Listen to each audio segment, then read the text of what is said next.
जय श्री कृष्णा, राधे राधे। कैसे हैं आप सब? आई होप आप लोग बहुत अच्छे होंगे और आप सभी का वेलकम है मेरे एक खूबसूरत से ब्लॉग में। तो आज का ब्लॉग शाम का होने वाला है। मैं आपके साथ शेयर करने वाली हूँ मेरी शाम की छोटी सी दिनचर्या कि मैं किस तरीके से काम करती हूँ जिससे मुझे थकान भी नहीं होती है और मेरे काम भी आसानी से हो जाते हैं। बहुत मैनेजेबल काम रहता है और कोई भी जैसे कि जल्दबाजी नहीं होती है और मैं बहुत तरीके से काम करती हूँ। और मैं कैसे काम करती हूँ वो मैं आप सबके साथ शेयर करने वाली हूँ। छोटी सी ज़रूर दिनचर्या लेकिन बहुत हेल्पफुल होने वाली है।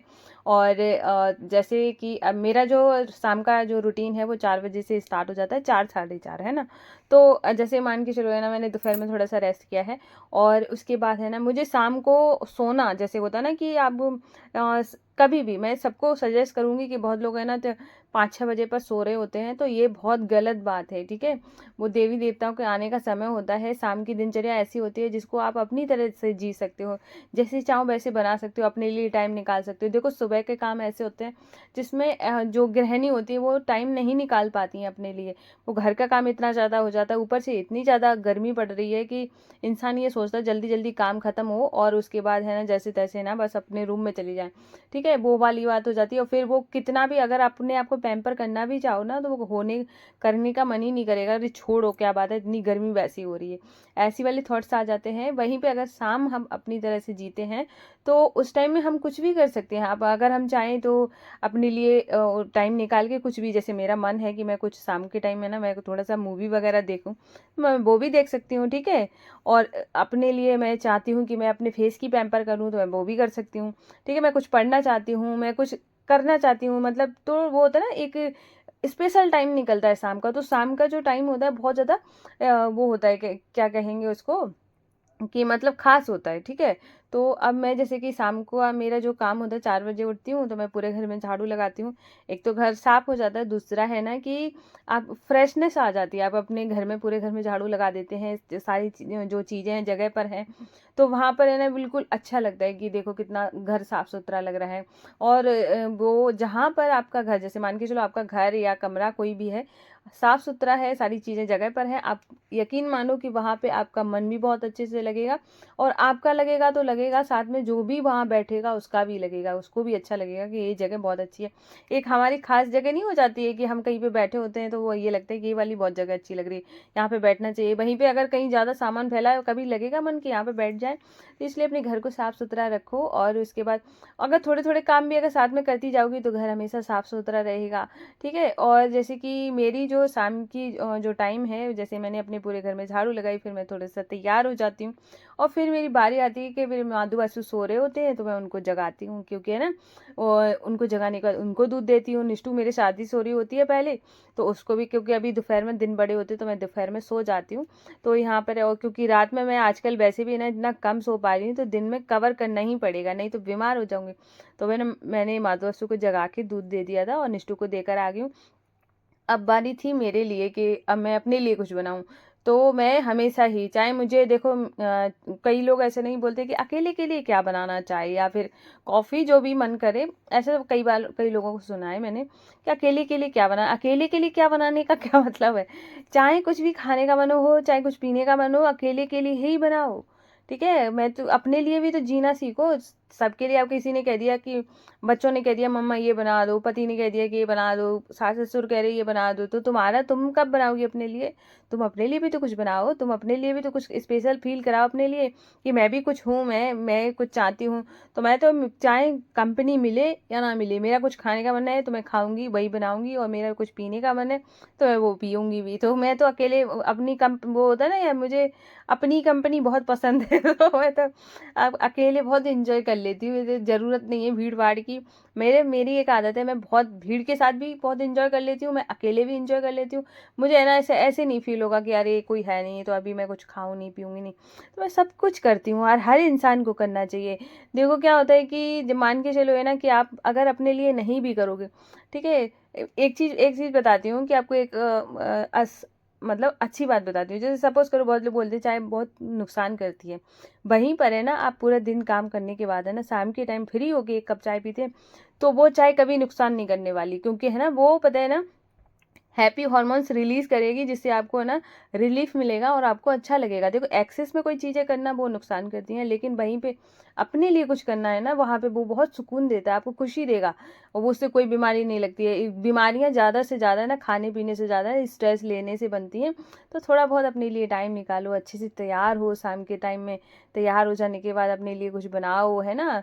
थोड़ा सा अगर जैसे कि मान के चलो, कई लोगों को ऐसे आदत होती है शाम के टाइम में सो जाते हैं, ठीक है। और ऐसा मैंने बहुत लोगों को देखा है कि 5-6 बजे पर, 6 बजे का कोई मतलब नहीं बनता है सोने का। कोई भी लेडीज़ अगर मेरा वीडियो देख रही हो, प्लीज़ अपना है ना ऐसे ना करें। शाम के टाइम में ना अपने लिए टाइम निकालें। सोने सोने के लिए दोपहर बनी है, दोपहर में सोएं, ठीक है। शाम के टाइम में उठें, अपने घर को साफ़ सुथरा करें, अपने आप को तैयार करें, ठीक है। अपने लिए कुछ बनाएं, कुछ खाएं, ऐसे करें ना, लाइफ इंजॉय करें। क्योंकि ना ऐसे सारी चीज़ें तभी अच्छी लगती है ना कि एक टाइम के साथ होती है। हर चीज़ का एक टाइम बनाया गया है, सोने का भी, खेलने का, खाने का, सारी चीज़ों का एक टाइम बनाया हुआ है। हम अगर उसको ब्रेक करते हैं तो फिर वो है ना, तो वो हमारी लाइफ उतनी इंटरेस्टिंग रहती नहीं है। इसलिए अपनी लाइफ को थोड़ा सा इंटरेस्टिंग बनाएं, आपको बहुत अच्छा लगेगा कि ज़िंदगी कितनी खूबसूरत है। तो आज मैं ना जैसे कि उस दिन है ना आग लग गई थी, तो मेरी एक आदत है कि मेरा थैंक यू बोलने का ये तरीका है भगवान जी को। तो मैंने सोचा था कि मतलब उसके बाद कई बार सोचा कि मैं 1-2 दिन में, जैसे कि 2 दिन तो सफाई में ही चला गया, तो कुछ बना नहीं पाई थी। और मैं हमेशा थैंक यू इसी तरीके से बोलती हूँ, कुछ बनाती हूँ, कुछ खिलाती हूँ अपने माधुआसु को कि आपने मेरी बहुत रक्षा करी है। तो बस वही वाला थैंक यू था। कि वैसे तो मैं उसके दूसरे दिन गई थी, मार्केट गई थी, तो मैंने सोचा कि मैं क्या लेकर चलूँ माधुआसु के लिए। तो पर मैं लस्सी ले आई थी, पर वो मैंने अपने हाथ से नहीं बनाई थी। तो फिर मैंने आज सोचा कि चलो थोड़ा सा है ना, जो लौकी की बर्फ़ी होती है ना, जो गीली वाली, वो मैं बना लेती हूँ। तो दोपहर में मैंने थोड़ा सा रबड़ी जैसी बना ली थी, तो आज मैं वही बनाने वाली हूँ। क्योंकि जो इतना अगर बड़ी प्रॉब्लम से आप निकल जाएँ, या कोई मेरे जीवन में खुशी आए, तो मैं हमेशा ही उनके साथ ही शेयर करती हूँ। मुझे ऐसे लगता है कि उनसे ज़्यादा बेस्ट मेरी लाइफ में कोई हो ही नहीं सकता है। तो मैं बहुत, मतलब मुझे बहुत ज़्यादा अच्छा लगता है कि जब मैं उनके लिए कुछ बनाऊँ, कुछ खिलाऊँ पिलाऊँ। और देखो जैसे मैं कभी भी ना कोई चीज़ बोलती नहीं हूँ कि भगवान मेरा ऐसा काम कर देना तो मैं ये करूँगी, या फिर है ना कि ये सारी चीज़ें मेरे दिमाग में कभी नहीं आती है। तो मैं तो यही सोचती हूँ कि जैसे मेरा कोई काम बना, या वैसे ही मतलब कोई भी चीज़ें हो गई, तो मैं उनको बस कुछ खिलाना पसंद करती हूँ, या फिर मैं उनके लिए कुछ ले आऊँगी। तो ऐसे करके मैं उनको, ऐसे नहीं कि मैं उनको लालच देती हूँ कि मेरे साथ ऐसा हो जाए तो मैं ऐसा करूँगी। नहीं, प्रभु पता है अपने बच्चों का कभी भी बुरा नहीं देख सकते हैं ना। तो वो हमेशा चाहेंगे कि उनके बच्चे हमेशा खुश रहें। तो जब माता पिता चाहते हैं कि उनके बच्चे खुश रहें, तो बच्चों का भी तो फर्ज बनता है कि अपनी तरफ से तो कुछ करना चाहिए। तो बिना बोले, बिना कुछ मांगे मैं ऐसे ही करती हूँ। प्रभु बस बहुत कृपालु है, उन्होंने इतनी बड़ी मतलब हादसा होने से बचाया। तो मैंने सोचा कि इतना तो बनता ही है कि मैं उनके लिए कुछ बना के खिलाऊं। और यहाँ पे बारी हो गई थी संध्या आरती की। तो संध्या आरती करने से पहले मैंने सोचा कि अभी है ना माधवस्तु को है ना थोड़ा सा श्रृंगार कर देती हूँ।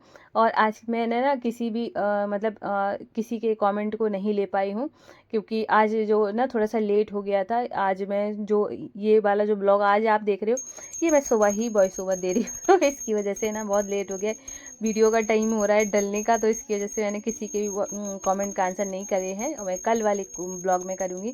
तो अभी देखो ये मेरे माधव कितने प्यारे लग रहे हैं, बहुत सुंदर, बहुत ही प्यारे।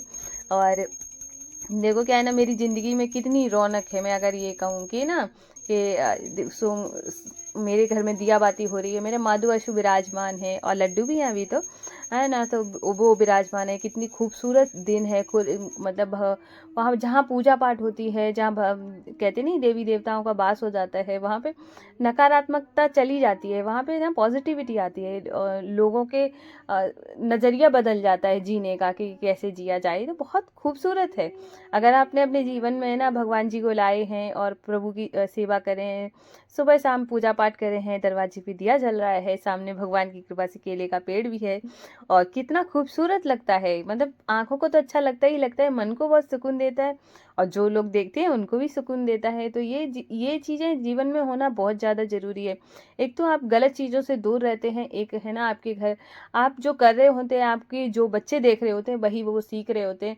तो हम कहीं ना कहीं है ना ये सब करते करते ना हम कुछ ऐसी चीज़ डिलीवर कर रहे हैं आगे आने वाली पीढ़ी को, कि वो कुछ अच्छा करेगी, और जो वो अच्छा करेगी तो आगे उसके बच्चे देखेंगे तो वो भी अच्छा करेंगे। तो देखो क्या होता है, ये कहते हैं कि आप है ना एक, अगर आप कुछ अच्छा कर रहे हो तो वो आप कई पीढ़ियों को अच्छा करने का रास्ता बता जाते हो। इसीलिए कहा जाता है कि जो बड़े लोग होते हैं उनको हमेशा अच्छे से बात करनी चाहिए, अच्छे से रहना चाहिए, ठीक है। तो इससे ना बच्चे पे बहुत असर पड़ता है कि मतलब ज़्यादा आपने देखा होगा कोई भी चीज़ें ऐसी होती है जो हम पढ़कर नहीं सीखते हैं, जो हम देखकर जल्दी सीख जाते हैं। तो जो ऐसी चीज़ें अपने घर में रखिए, ऐसी चीज़ें करिए जिससे कि ना भगवान मतलब जो आगे वाली पीढ़ियां हैं वो भी अच्छी हो जाएं। और यहाँ पर है ना अभी मैंने वो बना लिया था, मतलब अब मैं पता है ना जब भी वॉइस ओवर करती हूँ पता नहीं तभी उस टाइम में ही चूहा आ जाता है तो मैं तो सोच रही हूँ इसको लग रहा है मेरा वॉइस ओवर ज़्यादा ही पसंद आ गया है।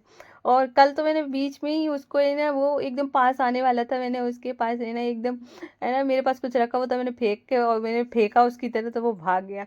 तो अभी फिर से आवाज़ हुई, मैंने कहा कहीं फिर ना आ जाए मतलब इतना ऐसे रहता है। तो यहाँ पर ये अभी देखो ये भगवान जी के लिए भोग बना लिया है मैंने और अभी मैं जाऊंगी बहुत प्रेम भाव से भोग लगाऊंगी।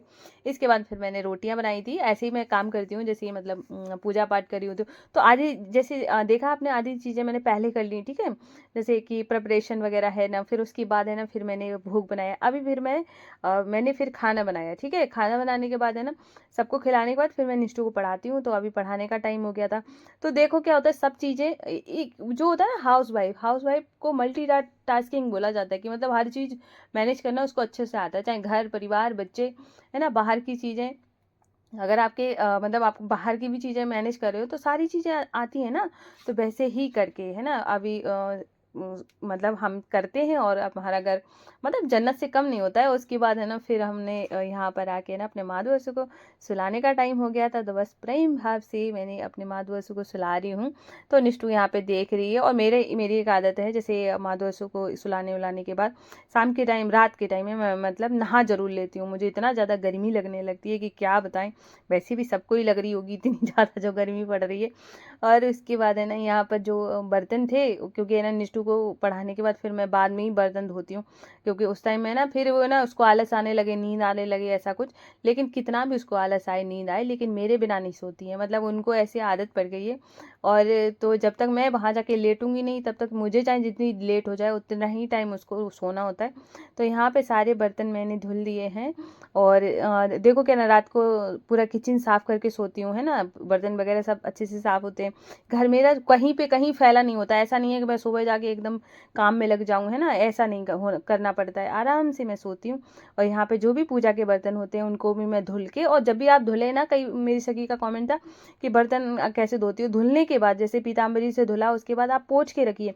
अगर आपने नहीं पोंछे ना तो आप है ना चाहे जितना चमकाना वो वैसे के वैसे ही रहेंगे, मतलब सुबह और ज़्यादा गंदे लगेंगे, उन पे निशान बने हुए होंगे। तो इसलिए ना अच्छे से पोंछ के पानी उसका ख़त्म करके फिर सोएं। और ये था आज का ब्लॉग, फिर मिलती हूँ। राधे राधे, जय श्री कृष्णा।